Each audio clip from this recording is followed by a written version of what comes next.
Guys, എൻ്റെ ഏറ്റവും പുതിയ വീഡിയോയിലേക്ക് സ്വാഗതം. ഇന്ന് നമ്മൾ സംസാരിക്കാൻ പോകുന്നത് CP750 എന്ന് പറഞ്ഞിട്ടുള്ള ഡോൾബിയുടെ തന്നെ ഒരു ഓഡിയോ പ്രൊസസ്സറിനെ പറ്റിയാണ്. സിനിമാ തിയേറ്ററുകളിലൊക്കെ നിങ്ങൾ കണ്ടിട്ടുണ്ടാവും. ഡോൾബി 7.1 സറൗണ്ട് സൗണ്ട് എന്ന് പറഞ്ഞിട്ടുള്ള ഒരു തിയേറ്ററിക്കൽ ട്രെയിലറും അതുപോലെ തന്നെ പുറത്തൊക്കെ ഒരു സ്റ്റിക്ക് വെച്ചിട്ടുള്ള സ്റ്റിക്കേഴ്സൊക്കെ കണ്ടിട്ടുണ്ടാവും. സോ ഈ സൗണ്ട് പ്രൊവൈഡ് ചെയ്യുന്ന ഡോൾബി CP750 എന്ന് പറഞ്ഞിട്ടുള്ള ഓഡിയോ പ്രൊസസ്സറിനെ കുറിച്ചിട്ടുള്ള ഡീറ്റെയിൽ വീഡിയോ ആണെന്ന് നമ്മൾ പറയാൻ പോകുന്നത്. ഇതിൻ്റെ മാനുവലൊക്കെ ഉപയോഗിച്ചിട്ട് വളരെ ഡീറ്റെയിൽ ആയിട്ടാണ് ആ വീഡിയോയിൽ ഞാൻ പറയാൻ പോകുന്നത്. അപ്പോൾ എല്ലാവർക്കും വീഡിയോയിലേക്ക് സ്വാഗതം. നേരത്തെ പറഞ്ഞ പോലെ CP750 ഇന്നും എൻ്റെ സൗണ്ടിന് ചെറിയ പ്രശ്നങ്ങളുണ്ട്. മഴ അത്യാവശ്യം ഉണ്ടാകാറുണ്ടാണ്. സോ CP750 കിടക്കാം. ഡോൾബിയുടെ 7.1 പ്രോസസ്സറാണ്. വേൾഡിലെ ഏറ്റവും കൂടുതൽ സെല്ലായിട്ടുള്ള വിൽക്കപ്പെട്ടിട്ടുള്ള പ്രോസസ്സറാണ്. ഇപ്പോഴും പല സ്ഥലങ്ങളിൽ ഇരിക്കുന്നുണ്ട്. അടിപൊളിയായിട്ട് വർക്ക് ചെയ്യും, ഒരു കംപ്ലൈൻറ്റും ഇല്ല. സോ ഇതിൽ കാര്യമായിട്ടുള്ള സംഭവങ്ങളൊന്നും പറയാനില്ലെങ്കിലും എന്നാലും ഒരു ബേസിക് ആയിട്ടുള്ള കാര്യങ്ങൾ ഞാനത് പറഞ്ഞുതരാനുണ്ട്. സോ CP750 എന്ന് പറയുമ്പോൾ ഇതിനകത്ത് 5.1 വർക്ക് ചെയ്യും, 7.1 വർക്ക് ചെയ്യും ഒരേ സമയം. അറ്റ്മോസ് ഇതിലേക്ക് ആഡ് ചെയ്യാൻ പറ്റുമെന്ന് കുറേ പേര് ചോദിച്ചിരുന്നു. ഒരിക്കലും നടക്കില്ല. ഇത് അറ്റ്മോസൊക്കെ വരുന്നതിന് മുമ്പുള്ള പ്രോസസ്സറാണ്. സംഭവം അത്യാവശ്യം നമുക്ക് എല്ലാ ഫെസിലിറ്റി ഉണ്ടെങ്കിലും അറ്റ്മോസ് വരുന്നതിന് മുമ്പുള്ള പ്രോസസ്സറാണ്. ഓക്കെ, ഇതാണ് CP750 എന്ന് പറഞ്ഞിട്ടുള്ള പ്രോസസ്സർ. നമ്മൾ ഇതിൻ്റെ സൈഡിൽ നിന്ന് തുടങ്ങുകയാണ്. ഈ ലെഫ്റ്റിൽ കാണുന്ന ബട്ടൺ നമുക്ക് മെനു തിരഞ്ഞെടുക്കാനുള്ളതാണ്. ഓക്കെ, എടുത്ത മെനു കറക്റ്റ് ആണോ എന്നുള്ളത് സെലക്ട് ചെയ്യാനുള്ളതാണ് ഇവിടെ ഈ ബട്ടൺ. സോ ഈ മെനു എങ്ങനെ കൺട്രോൾ ചെയ്യുക എന്നുള്ളത് ഈ കാണുന്ന റൗണ്ട് ബട്ടൺ, അതായത് നമ്മുടെ വോളിയം ബട്ടൺ തിരിച്ച് നമുക്ക് കൺട്രോൾ ചെയ്യാൻ പറ്റും. ഇതാണ് ഇതിൻ്റെ മോണിറ്റർ. നമ്മൾ CP850 മോണിറ്റർ കണ്ടിരുന്നു അറ്റ്മോസ് പ്രോസസ്സറിന്. അത് സ്ക്വയർ ആണ്, ഇത് റൗണ്ടിലാണ് ചെയ്തിരിക്കുന്നത്. ഡിസ്ക്രീറ്റ് വോളിയം 7 ഇതിൽ ഡീറ്റെയിൽസ് ഒക്കെ കാണിക്കും. ഈ മോണിറ്ററിലെ LED-കൾക്ക് ഒരു പ്രത്യേകതയുണ്ട്. ഈ LED-കൾ കണ്ടോ, ഇത് ഇത്ര LED-കൾ ഉണ്ടെങ്കിലും അത് മുഴുവനായിട്ട് കത്തുന്നില്ല. ഓരോ സൈഡും സെൻറ്ററും ലെഫ്റ്റും റൈറ്റാണ് കാണുക. ഇത് ശരിക്കും ബേസ് ചെയ്യുന്നത് ഒരു സിനിമാ തിയേറ്ററിൻ്റെ ഓഡിറ്റോറിയത്തിനാണ്. അത് എങ്ങനെയാണെന്ന് ഞാൻ കാണിച്ചു തരാം. ഇങ്ങോട്ട് നോക്കി അറിയാൻ പറ്റും.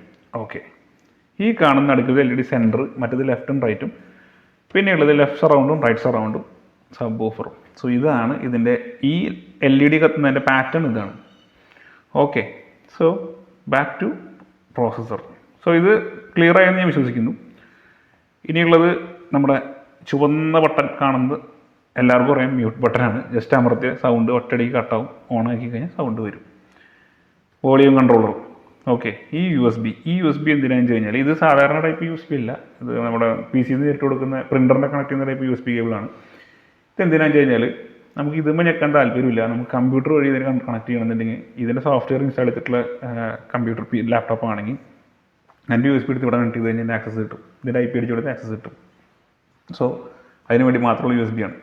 പ്രോഗ്രാമിങ്ങിനൊക്കെ അത് പണ്ട് ഉപയോഗിച്ചിരുന്നു, ഇപ്പോൾ ഉപയോഗിക്കുന്നില്ല. ഓക്കെ, CP850 മുമ്പിൽ നമ്മൾ 8 സ്വിച്ചുകൾ കണ്ടിരുന്നു. ഇതിന് മുമ്പിൽ 4 സ്വിച്ചുകളുള്ളൂ. ബാക്കിയൊക്കെ സ്വിച്ചിന് വേറെ പേരിട്ടിട്ടുണ്ട്. ഓക്കെ, ഈ സ്വിച്ചുകൾ എന്തിനാണെന്ന് വെച്ച് കഴിഞ്ഞാൽ ഇതിൻ്റെ ബാക്കിൽ കണക്ടിവിറ്റീസ് ഉണ്ടാവും.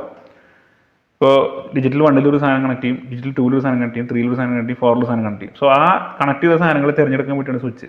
Okay, clear.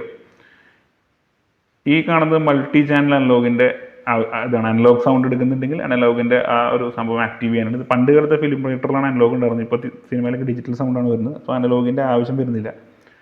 ഈ നോൺ സിങ്ക് എന്ന് പറഞ്ഞിട്ടുള്ള ഈ സംഭവം ഞാൻ മുമ്പും പല വീഡിയോയിലും പറഞ്ഞിട്ടുണ്ട്. ഇത് നമ്മുടെ CD പ്ലെയർ വെച്ച് പാട്ട് വയ്ക്കാനായിട്ട് ഉപയോഗിക്കുന്ന ഒരു ഇതാണ്. ഇത് പ്രസ് ചെയ്ത് കഴിഞ്ഞാൽ CD പ്ലെയറിൽ പാട്ടുണ്ടെങ്കിൽ ഇതിനകത്തേക്ക് വരും, ബാക്കിൽ കണക്ട് ചെയ്തിട്ടുണ്ടെങ്കിൽ. പിന്നെ മൈക്ക്, ഇതിൻ്റെ അപ്പുറത്തേക്കൊന്നും ഇതിനകത്ത് കാണാനില്ല. സോ ഇതേ മെയിനായിട്ട് ഇനി ഇതിൻ്റെ ബാക്ക് സൈഡിലേക്ക് പോയാലാണ് കൂടുതൽ പറയാൻ പറ്റുക.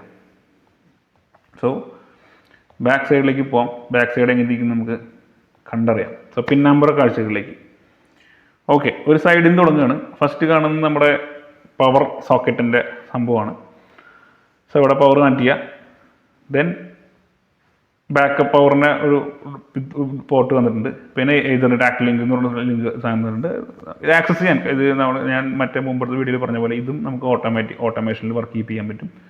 ഇതും നമുക്ക് കമ്പ്യൂട്ടർ വെച്ച് കൺട്രോൾ ചെയ്യാൻ പറ്റും. അതിനുള്ള ഒരു പോർട്ടാണിത്. പിന്നെ റിമോട്ട് ചെയ്യാനുള്ള പോർട്ട് ഇതാണ്. AES സിനിമ സെർവർ എന്നുള്ള സൗണ്ട് ഇവിടെ റിസീവ് ചെയ്യും. അടിയിൽ വരുന്നത് ഓട്ടോമേഷനുള്ള ഇതാണ് ഓട്ടോമേഷൻ എന്ന് പറഞ്ഞാൽ ഓട്ടോമാറ്റിക്കായിട്ട് പ്രൊജക്ടറിന്ന് സെർവറിൽ നിന്ന് നമുക്ക് ഇതിൻ്റെ സൗണ്ട് കൺട്രോൾ ചെയ്യാം. എത്ര ലെവലിൽ സൗണ്ട് വേണം, അത് 7.1 ആണോ 5.1 ആണോ അങ്ങനെയുള്ള കാര്യങ്ങളൊക്കെ അതിന് ആ device connect automation device connect ചെയ്യാനുള്ള പോർട്ടാണിത്. ഇത് AES-ൻ്റെ തന്നെ ഡിജിറ്റൽ 2 ഡിജിറ്റൽ 3. AES-ൽ തന്നെ വേറെ 2 ടൈപ്പ് കേബിളാണ്. ഒപ്റ്റിക്കൽ ഇൻ, ഡിജിറ്റൽ 4 പ്രസ് ചെയ്താൽ ഒപ്റ്റിക്കൽ ഇന്നിലേക്ക് പോകും. ഒപ്റ്റിക്കൽ ഫൈബറിലുള്ള ഓഡിയോ സിസ്റ്റം അല്ലെങ്കിൽ നമ്മുടെ ബ്ലൂറേ പ്ലെയറിലൊക്കെ ഒപ്റ്റിക്കൽ വരുന്നുണ്ട്. ആ ഒപ്റ്റിക്കൽ കൊണ്ട് കണ്ടിട്ട് ഫ്രണ്ടിലത്തെ പാനലിൽ ചാനൽ 4 സെലക്ട് ചെയ്ത് കഴിഞ്ഞാൽ ഒപ്റ്റിക്കൽ വർക്ക് ചെയ്യും.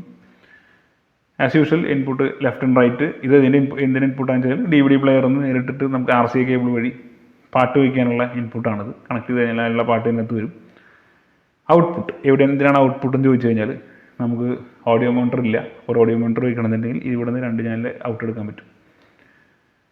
HI ഔട്ട് എന്ന് പറഞ്ഞാൽ ഹിയറിംഗ് ഇമ്പയർഡ്. ഞാൻ മറ്റേ അറ്റ്മോസിൻ്റെ വീഡിയോയിൽ പറഞ്ഞ പോലെ തന്നെ ഈ കാഴ്ചശക്തിക്ക് പ്രശ്നമുള്ള ആൾക്കാർ തിയേറ്ററിൽ സിനിമ കാണുമ്പോൾ അവർക്ക് ഓഡിയോ നരേഷൻ ഡിസ്ക്രിപ്ഷൻ കിട്ടാൻ വേണ്ടിയിട്ടുള്ള ഒരു സാധനമാണ് ഈ HI ഔട്ട്.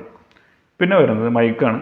സോ മൈക്ക് വളരെ സിമ്പിൾ. മൈക്ക് കൊടുന്ന് പ്രസ് ചെയ്യുക, കണക്ട് ചെയ്യുക. ഇതിൻ്റെ ഡിവൈസിൻ്റെ ഫ്രണ്ടിൽ മൈക്കിൻ്റെ ഒരു ഓപ്ഷൻ ഉണ്ടാവും, ഒരു സ്വിച്ച് ഉണ്ടാവും. പ്രസ് ചെയ്താൽ മൈക്ക് ആക്റ്റീവ് ആവും, സൗണ്ട് വയ്ക്കുക, സംസാരിക്കുക. അത്രയേ ഉള്ളൂ. സിനിമാ തിയേറ്ററിൽ മൈക്കിൻ്റെ ഒക്കെ ആവശ്യം വരികയാണെങ്കിൽ ഇത് ഉപയോഗിച്ചാൽ മതി. വെറുതെ റെൻ്റെടുത്ത് കാശ് കളയാൻ നിൽക്കണ്ട.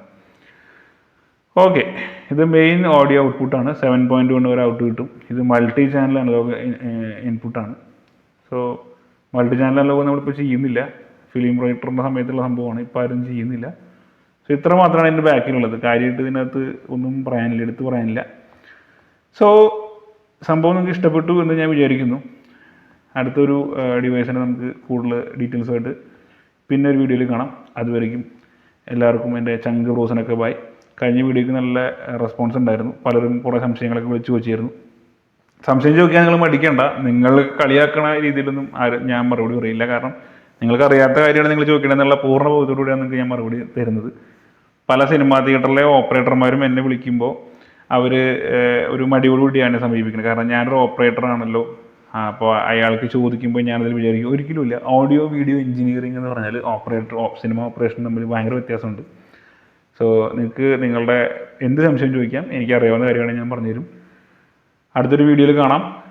എൻ്റെ വീഡിയോസിൽ കൊളാബ് ചെയ്യാൻ താല്പര്യമുള്ളവർക്കും പ്രൊമോഷനും എന്നെ നേരിട്ട് കോൺടാക്ട് ചെയ്യാം. എൻ്റെ നമ്പർ വീഡിയോയുടെ അവസാനം കാണിക്കുന്നതായിരിക്കും. അപ്പോൾ എല്ലാവർക്കും നല്ലൊരു ദിവസം ആശംസിക്കുന്നു. 7.1 തിയേറ്ററുകളിലൊക്കെ എപ്പോഴും ഓപ്പറേറ്റർ റൂമിലൊക്കെ പോകാൻ സാധിച്ചു കഴിഞ്ഞാൽ ഈ സിസ്റ്റം അവിടെ ഉണ്ടെങ്കിൽ കാണാം, പരിചയപ്പെടാം. അപ്പോൾ അടുത്തൊരു വീഡിയോ കാണുന്നവരെല്ലാവർക്കും ബൈ. ഇഷ്ടപ്പെട്ട ലൈക്ക് ചെയ്യുക, കമൻറ്റ് ചെയ്യുക, ഷെയർ ചെയ്യുക, സബ്സ്ക്രൈബ് ചെയ്യുക. എൻ്റെ വീഡിയോസിൽ കൊളാബ് ചെയ്യാനും പ്രൊമോഷനും വേണ്ടിയിട്ട് താഴെ കാണുന്ന നമ്പറിൽ കോൺടാക്റ്റ് ചെയ്യുക. അടുത്തൊരു വീഡിയോയിൽ കാണുന്നവരെ എല്ലാവർക്കും ബൈ.